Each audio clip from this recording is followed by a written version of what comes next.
with Whitewall magazine, and I'm here today. We're going to speak with this fabulous group of panelists about the transformative power of design, a big topic. So design is more than form and function. Good design, however you define it, has the ability to change the way we experience the world around us.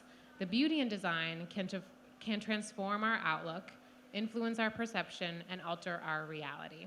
So today with us, we have the director, partner of Friedman Bendit Gallery, which is here in Design Miami, just around the corner, Jennifer Olshan. We have Kevin Hunter, the president of Calty Design Research. We have Tadao Mori, the chief designer of the Lexus LC convertible, which you can see just over there. And we have as well Nao Tamura, the designer of Lexus's presentation, just next door as well. So I wanted to start off with a general question for each of you, and we can maybe start with Nao, about the role design plays in your practice. I think it should be ready to go. Is it on? Oh, yeah. Hi. Good morning. That's a kind of a hard question because I pretty much work myself and I do everything. So, sorry. So, I don't have big team, and I'm part of part of the process. I'm doing pretty much everything. So it's kind of a hard question to answer for me. It's kind of all-encompassing for you as a designer, yeah. right? Yes. Mori-san? The role that design plays in your practice. Role? Yeah. There's so much more about styling. So we want to show beautiful design to the public. Also, customer wants to. Yeah, I want a customer to say, I want to have it. That's a strong message. Every time we like to design that kind of way. So it's a big role. Great. Yeah. So we work as a team, of course. Car design requires many groups of people to produce that car. For example, that you see the Lexus LC convertible. But what designers' role really, what we try to do is set a vision and a tone for where the emotion wants to go with whatever particular project it is or automobile it is that we're working on. Typically, it's not the engineers that are going to do that or manufacturing people. It's really designers that have to start with a really broad, starting with a broad vision and then whittling that down to more details and a deeper understanding of where we want to go with the project. So that's the fun part of the job. That's what we get to do, and it's if we can set a great vision that is exciting and understandable, we can get everybody on board to head in that direction so we have a common understanding about what it is we want to accomplish. So anyway, I think design's role is really important. It's big. It's the emotional impact, setting the tone for the emotional impact of the product. Can you hear me? Yes.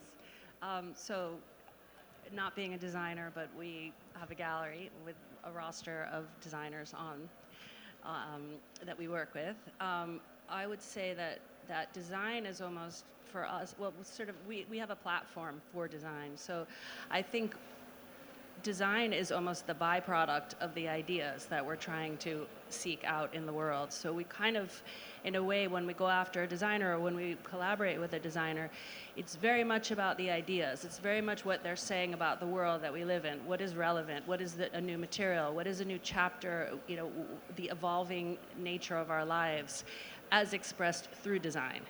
So it's a vehicle, really, for telling stories about the world and being able to write the chapter of, Wednesday, December 4th, 2019. It's the manifestation, I think, of many things. It could be colors, it could be materials, it could be nature.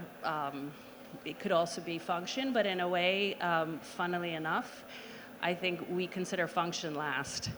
which I don't know if you guys, I would be curious to know if you start with function and then imbue it with ideas and style and beauty, but we kind of start with the idea, and that is one thing that we even have an issue with in the gallery sometimes, because we almost forget the function. We almost say, well, it's accidentally a chair, and people say, well, can we sit on it?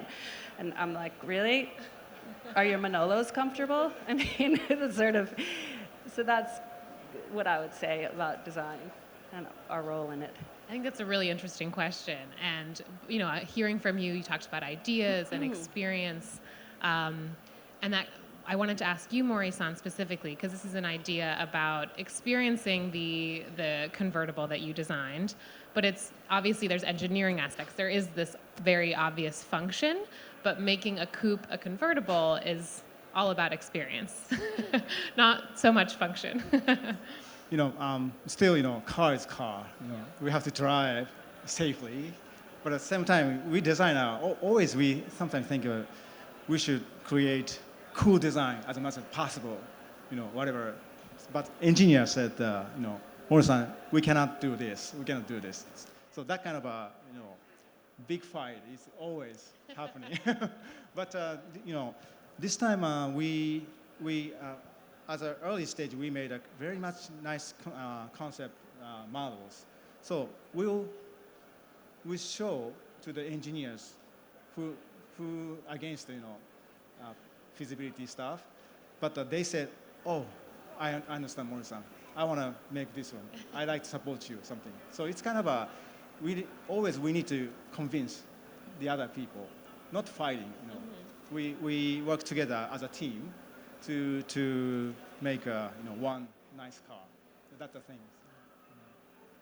And I wonder, Jennifer, both working with designers and now being a designer, is that kind of a conversation you have to keep having, is the idea and then also having it come to fruition? Is that a struggle or a challenge ever, maybe with a fabricator or? Oh, absolutely. I mean, I think we're probably a lot less complex than a car, but we definitely go through stages of concrete is going to react badly with metal. So I know that you want to build this giant concrete thing, but there's no way to create an armature in there that isn't going to react badly. So we have to search out a new form of concrete. So in between running the gallery, we have to find someone that can research concrete. So it's a constant, and it's a constant battle, because also in the end we like they do, we have consumers. So we have to kind of, you don't know how many times people ask me for a dining table that will not scratch, and they want to put it outside, and they live in Colorado. I mean, so that's a kind of constant, and I always, actually, I'm always interested in what car designers do, because obviously you're outside all the time. And speaking of the consumer, how can kind of design convey a message to a consumer specifically? Maybe Kevin or Mori-san, you can answer that. Well, I mean, that is our role, actually, is to present a message to the customer. And of course, first we try to understand who we are as a company, what we want to represent. That's probably the number one thing that we have to think about. Who are we? Then we have to understand the customer and what their values are, and merge those two together in a really harmonious way that it's respectful to where we want to go, and it's respectful to the customer. So that can be a real challenge at times to do that, but it is the important part. And I think talk about the impact of design and what that can do, and that's the great part about the emotional connection. As designers in automobiles, we talked about functionality and how maybe the function comes later, but in cars, honestly, I mean, they really have to function well. There's so many regulatory matters and safety issues that we have to think about dozens of things all the time. Manufacturability, profitability, all those issues come into mind. But in the end, we want to make a really beautiful, powerful, emotional statement for the customers. So when you're around your car and you're experiencing it, you feel really really amazing, and it's kind of a desire. It's not like we need automobiles, we need mobility, we have to move around, of course, but how we do it can be really exciting and fun, and try to bring that passion into what we do. Yeah, especially for Lexus, it's not just A to B, transportation. Every time when you wake up in the morning, your garage, sit in a nice coupe, you will see, wow, this is my car. That kind of moment. I really like that kind of thing. And also, yeah, one another thing. Coincidentally, we research before this project starts. We research a convertible design here. So yeah, Miami. So we saw a lot of nice cars and nice people, and also visiting potential customers to talk with the car. So what they like, what they don't like. So we do lots of research, and also myself, I'm a big car guy. So as one of the car guys, so we just want to talk about what is the coolest car, what is we want. So I think that's the greatest project. So. And now, speaking of kind of the consumer, but also thinking more largely the public, and making this kind of installation that is inevitably going to be, experienced by the public. As a designer, what do you have to kind of consider, and what are you thinking of in terms of public perception for a project like this or another project you've worked on? I think as creative people, like a designer, when we get the brief, we always kind of have the ideas and we visualize something in your head, and it's like, okay, this is exciting, get ideas. But then I intentionally try to break that as much as I can, because how much I can visualize in my head is very, very limited, and I don't, I don't. Um, um, so like design research, going outside and watch people, and you would experience something that like so many experiences that like I never would like expect, like unexpected things. So that's very important, and that's why I think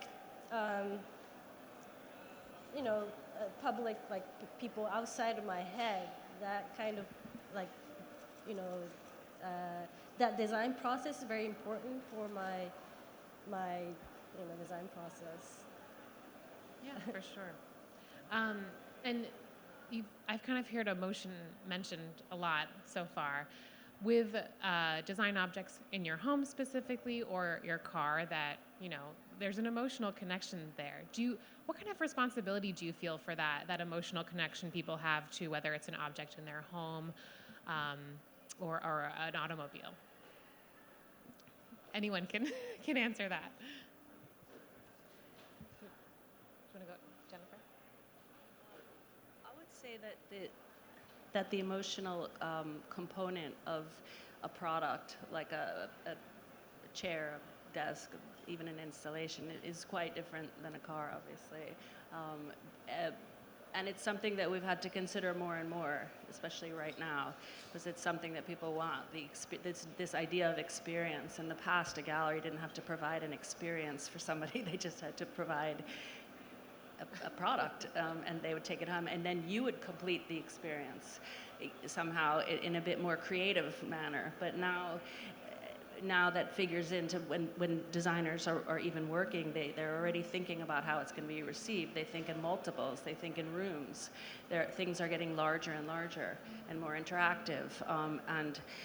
And on the one hand, I feel like designers are trying to control how people are going to be receiving their works, but on the other hand, most are quite open to the notion that you will customize it to yourself. So this idea of customization of something that's not in our case mass-produced, but produced to go out in the world, is more and more a part of our dialogue. I mean, you know, for me, I'm always amazed at how people talk so passionately about their cars. And I mean, how many people have named their car? I had a car where they gave it a name.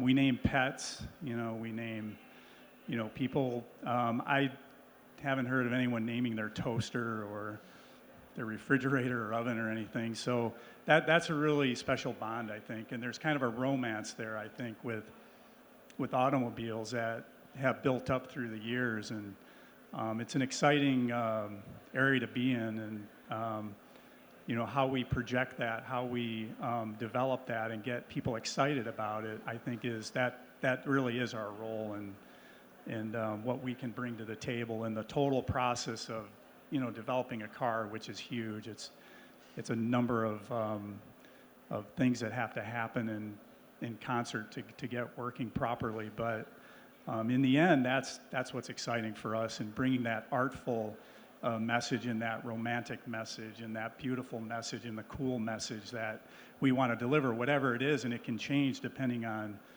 what we're doing. But that's, to me, that's a really critical part to make that connection somehow.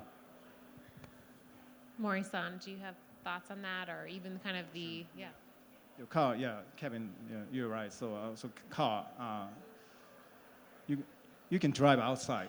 So always you show your car to the other public, right? So everybody look at you, you know. So that's a very emotional part.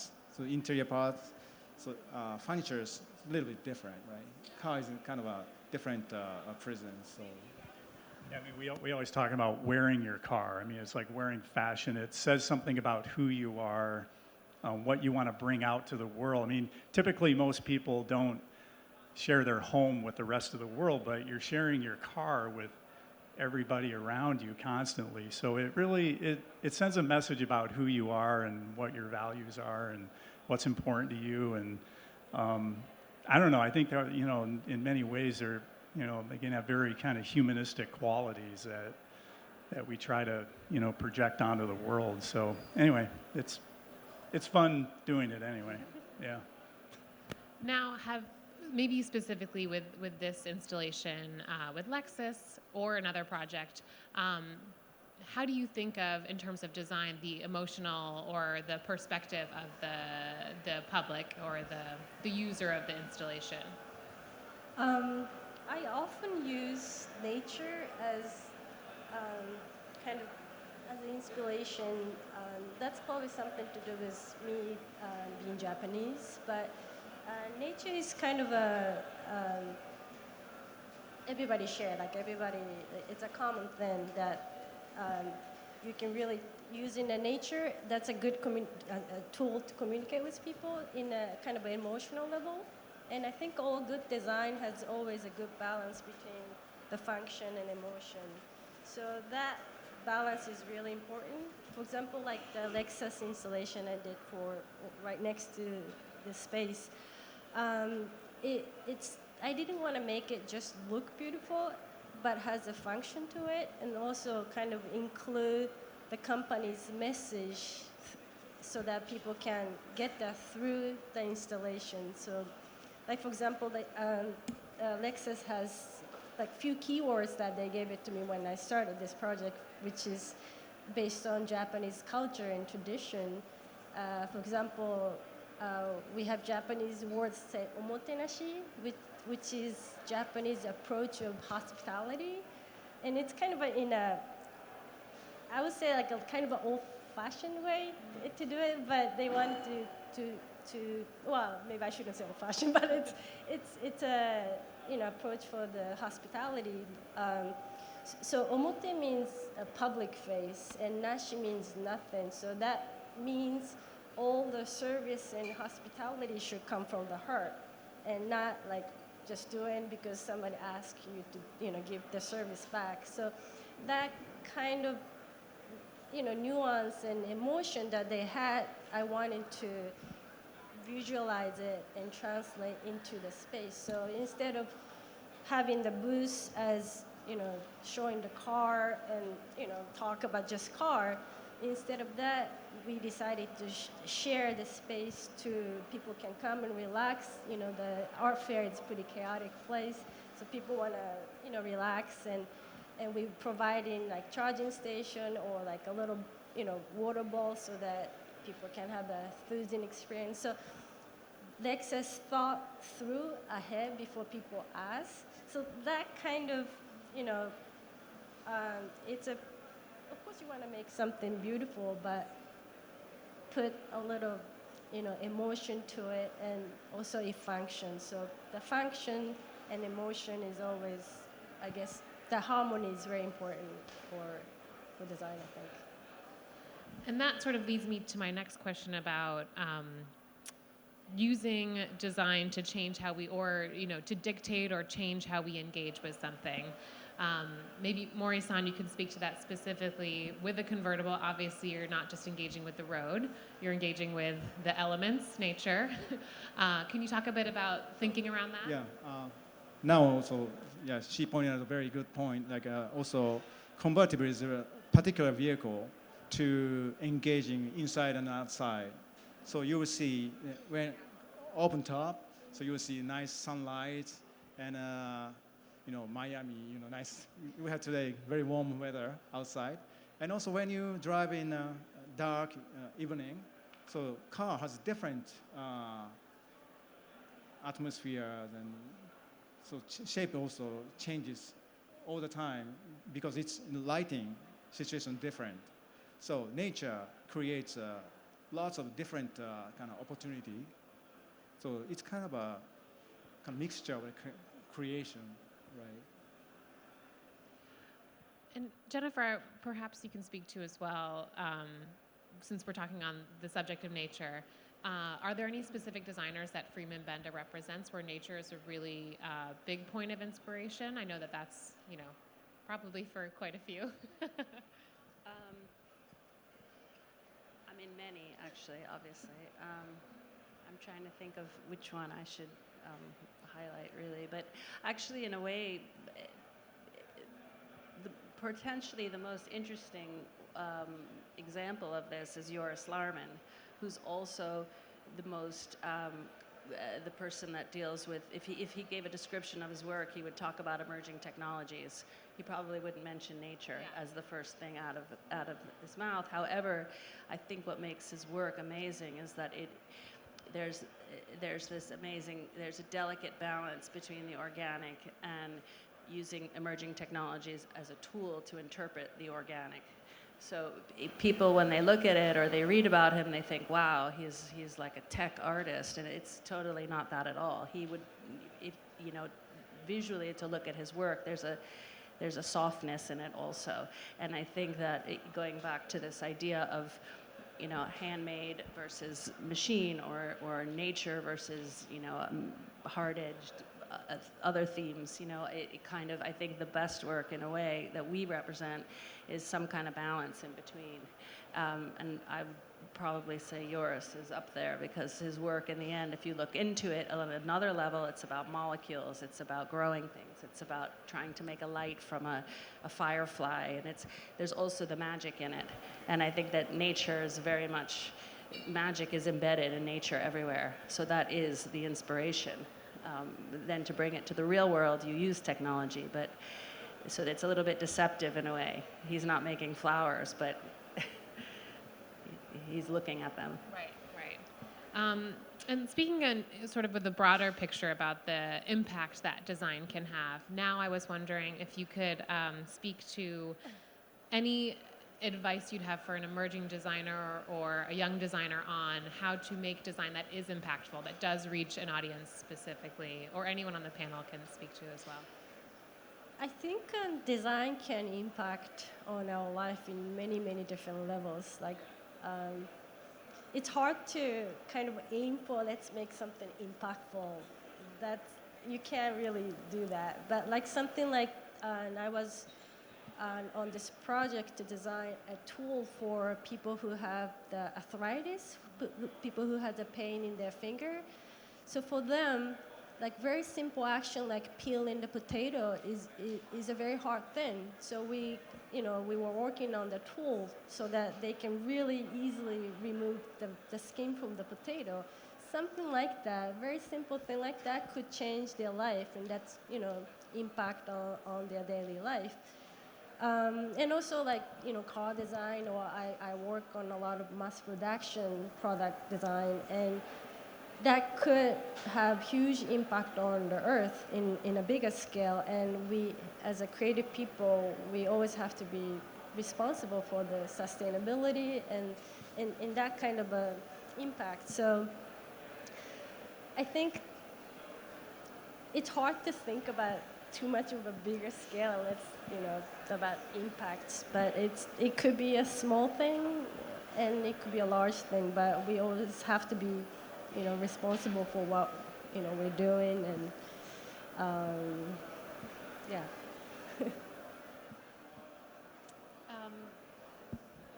Do any of you on the panel, and Jennifer, maybe specifically for some of the designers you represent, at what point do you think about the user for a product?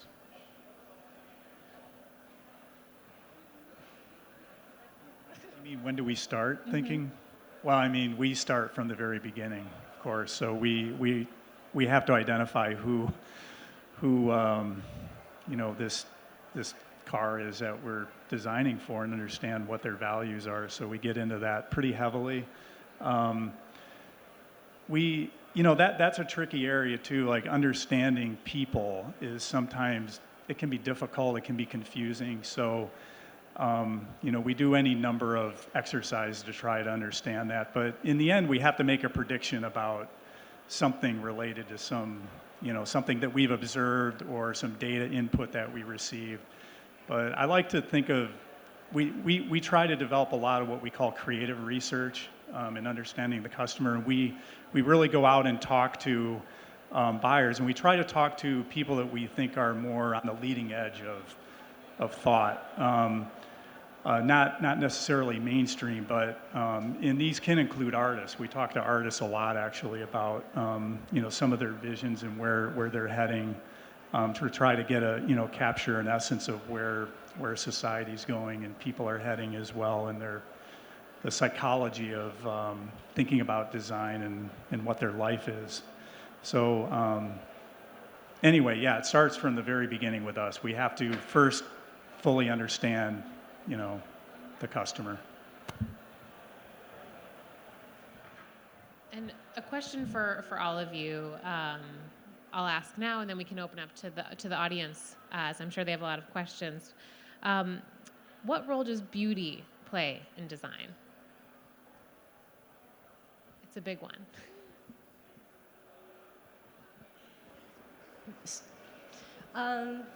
It's a pretty wide. I guess you can answer it in a different angle, but for me, beauty without function is not beautiful for me.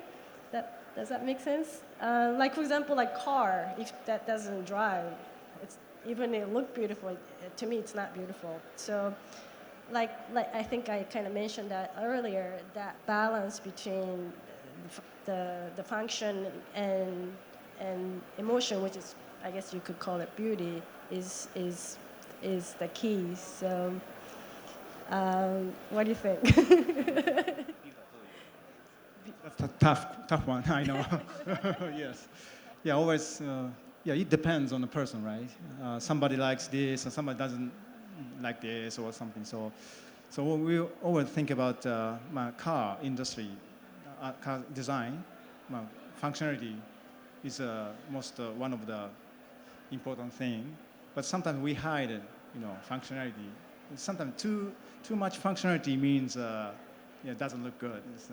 So especially LC, we put lots of technologies inside, but somehow we don't want to show to everybody everything, because we need more nice clothes, onto the technology. So that's why, our key concept was seduction and technology. That was the first key word. So I don't know. That's it. Jennifer or Kevin, do either of you have thoughts? I would say that beauty is not the first concern for us. I think something has to be compelling visually. So how you define beauty, obviously, is an age-old question. We actually had an exhibition at the gallery called Other Than Beauty, and it was very much to sort of bring up these questions. But like I said, I think it needs to be compelling. It needs to be telling a new story. It needs to be interesting on some level that's relevant, and that's sort of the pulse of what's going on today. And that's subjective, and that's interesting, and that's what makes our roster diverse. And it's the same thing, by the way, the question of function. I could say to a designer, we need more office chairs, go out and make some office chairs, but we never ever do that, because inevitably they will come with something that looks like something someone else did, or some kind of contrived notion of what we want next or what we're missing, or so we kind of just let it roll for the within certain parameters. And people, I remember Misha Khan, who's a great young designer that we work with, came and showed me this big ball. It was like a boulder, and it had squishy material on one side, and he wanted to like implant gel onto some other appendage. And I said, "What is this?" And he said, "It's an office chair." I was like, "Really, Misha?" And he's working on it. But the truth is, he's 30 years old, and his notion of what an office chair is quite different than if I would say to him, go make an office chair. It would be quite different. So it's the same thing with beauty, I think. You can't, and it's the same thing as you were saying, you can't tell somebody make something beautiful. And the truth is, a lot of design today is that's not the criteria. And Maybe outside of that I think did you write an article about this, about ugly beautiful? Did you write? No. I'm not sure I did, but, But somebody at Whitewall, I think, tackled the subject. Fantastic. Well, I'd like to take this time to open it up to you all in the audience if you have any specific questions for our panelists. Feel free to raise a hand or stand up and ask. Sure. Oh. Hi. I was really interested in the notion of beauty, which I think we started with and we ended with, but particularly in relationship to the organic that Jennifer was talking about, technology that both Kevin and Tadao are dealing with, and nature, which now is dealing with. So I was just wondering about if beauty is natural or unnatural. How would you guys respond to the fact that we're using technology to redesign beauty that already exists out there? So how would you link that to the idea of functionality? What is the function of beauty in nature without being manipulated by human beings?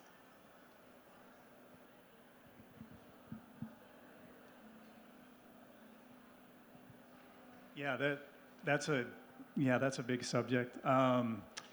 So, I guess what I would add to that is I think beauty can be functional. It can be both functional and it can be visually beautiful as well and appealing. And I think that's one really wonderful thing. Like in Lexus Design, try to appeal to Japanese sensibility and Japanese culture and taste. And I think they're really great examples in Japan of beauty and function coming together with technology that creates a holistic message about what this object is and what the intention is of it. And I think some of that we try to bring into Lexus Design as we're developing our works of, I call them works of art, that function really well. So, and the notion of nature and technology is really fascinating. I think that contrast is really fascinating as well. And I think you can see a lot of that in the LC as well. And, some of the inspirations of the forms are very organic and in nature derived, but there's also this hard contrast of technology thrown into the mix. And I think that's stimulating anyway, and contrast is stimulating. So it can lead to really beautiful results that really function well. I don't know if that really answered what you're looking for, but anyway. Also, maybe different subject, but Lexus, we have some different lineups.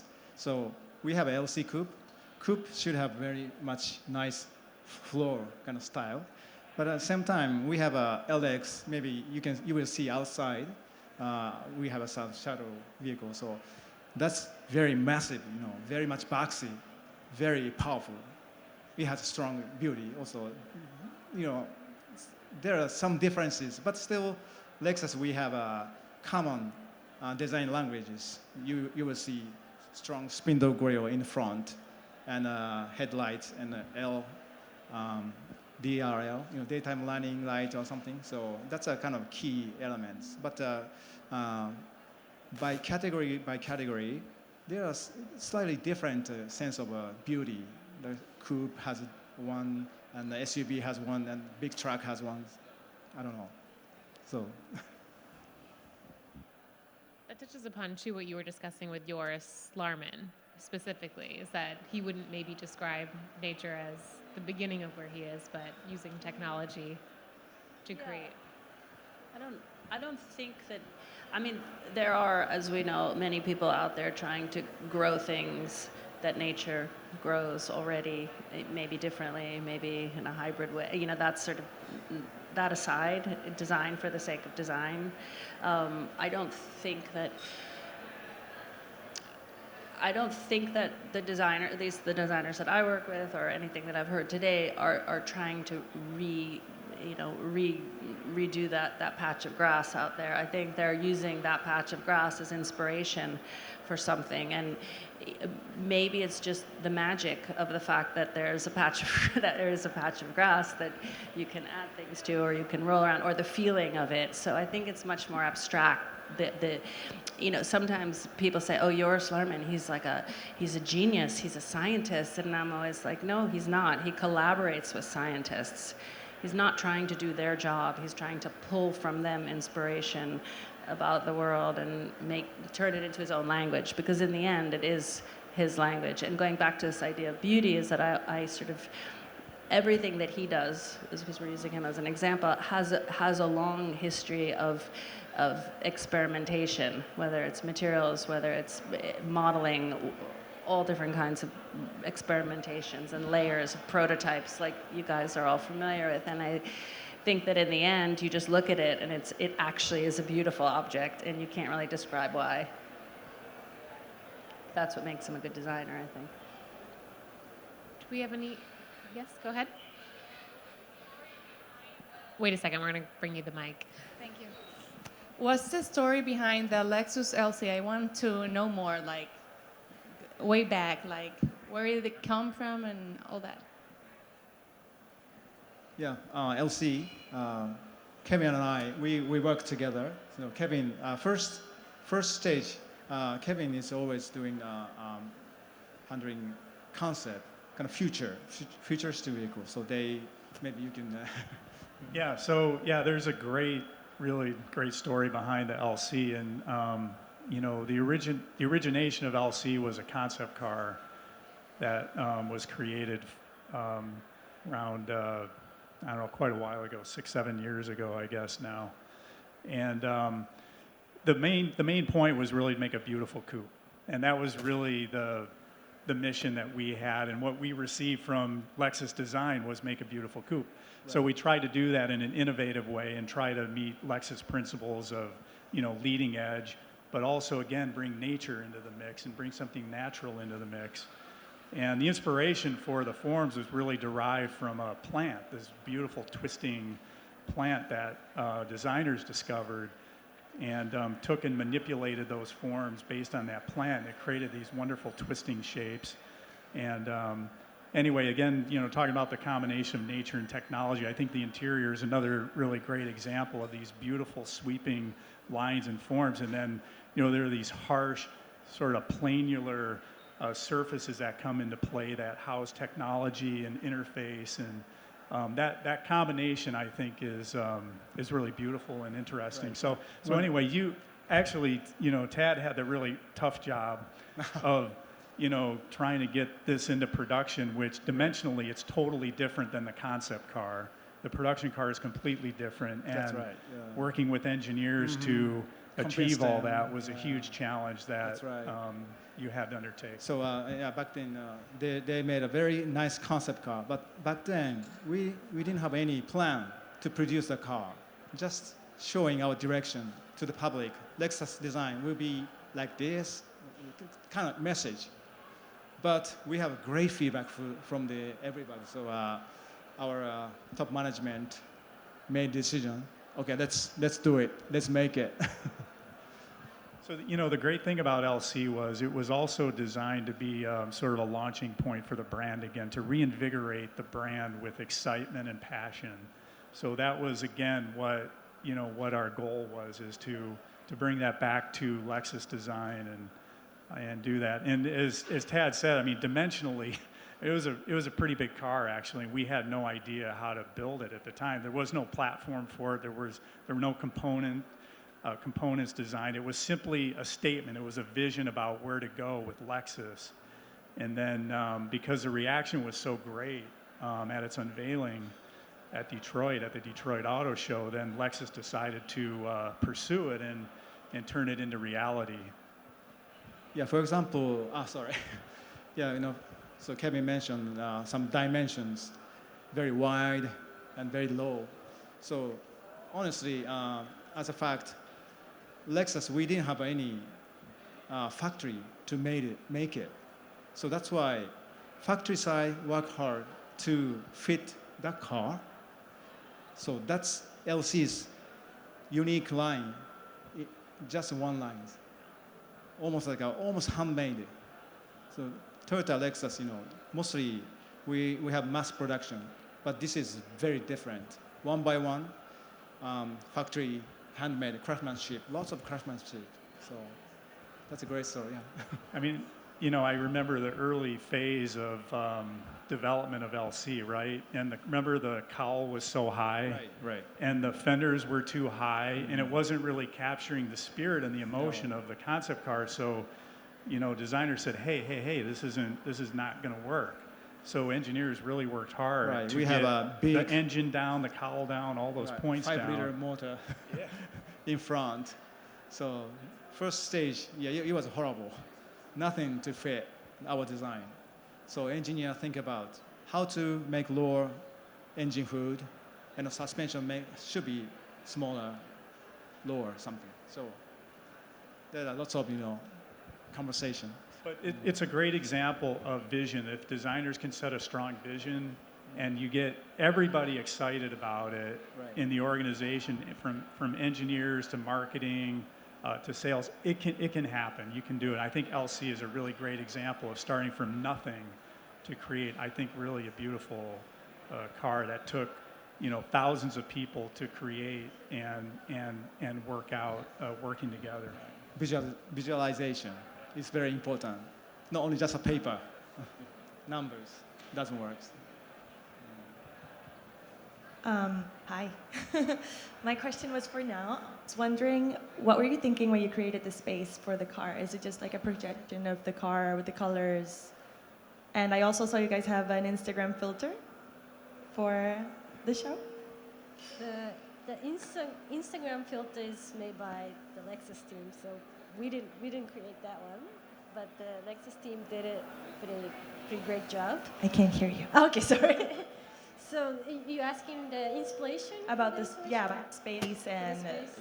just a visual area that you created for it. So this time, Maria and Eric, the art curators, they asked me to do the installation, and at that time they already had the theme, sun shower, and as well as the story behind it. So so my kind of a role for this project was to visualize the vision and the story, which is the sun shower. And like I mentioned a little bit about the Japanese word omotenashi, which is the hospitality thing. And we have another keyword called engawa, which is another kind of it's a Japanese word of a deck, which is traditional Japanese house has the deck kind of connected to the house, and has the usually it's a wooden deck, so that and divided by shoji screen. So we use this screen to divide the space, kind of like a shoji screen. And in traditional house, people can see what's happening outside, like a trees moving on the screen. And when the weather is nice, they open a shoji screen so that the inside become outside.